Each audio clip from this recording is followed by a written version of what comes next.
நம்ம முருகம் இல்லம் ட்ரஸ்ட் மூலியமா நம்ம நிறைய பேருக்கு உதவிகள் செய்யணும். இது உங்களால நீங்க பார்க்குற முருகர் பக்தர்கள் அனைவருமே வந்து என் அப்பன் திருச்செந்தூர் ஆண்டவன் மூலியமா நீங்க எல்லாருமே உதவி செய்யலாம். இந்த உதவி செய்யறது மட்டும் ஏன் அப்படின்னு பார்த்தீங்கன்னா, இப்போ நம்ம உதவி செய்கிறோம், நமக்கு வந்து என்னங்க கிடைக்கும்? நம்ம உதவி செய்கிறோம், நம்ம எல்லாமே பண்ணுறோம், என்ன கிடைக்குன்னா ஒரு மனசில் ஒரு நிம்மதி கிடைக்கும்.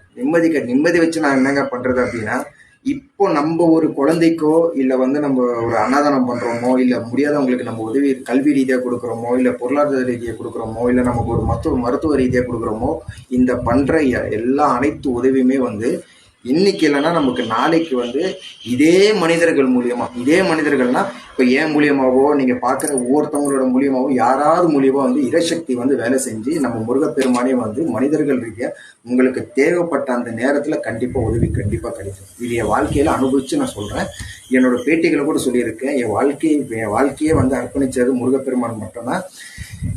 இது வந்து ஒரு எப்படி சொல்றது, இது வந்து என்ன சாட்சி இருக்கான்னா என் வாழ்க்கையே ஒரு சாட்சி தான். நான் வந்து நினைச்சு கூட பார்க்கல என் வாழ்க்கை இப்படி மாறுமா.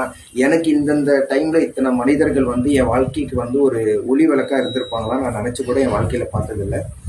இது எல்லாமே ஒரே ஒரு ஆள் முருகப்பெருமான் மட்டும்தான். நான் அவனை நம்புறேன். நான் வேற யாருமே நம்பல. ஏன்னா இன்னைக்கும் நான் வந்து நன்றிக்கடனா செலுத்துறது யாருக்குன்னு பார்த்தீங்கன்னா முருகர் மட்டும்தான், திருச்செந்தூர் ஆண்டவன். அவங்களுக்கும் அவர் மூலியமா தான் நீங்க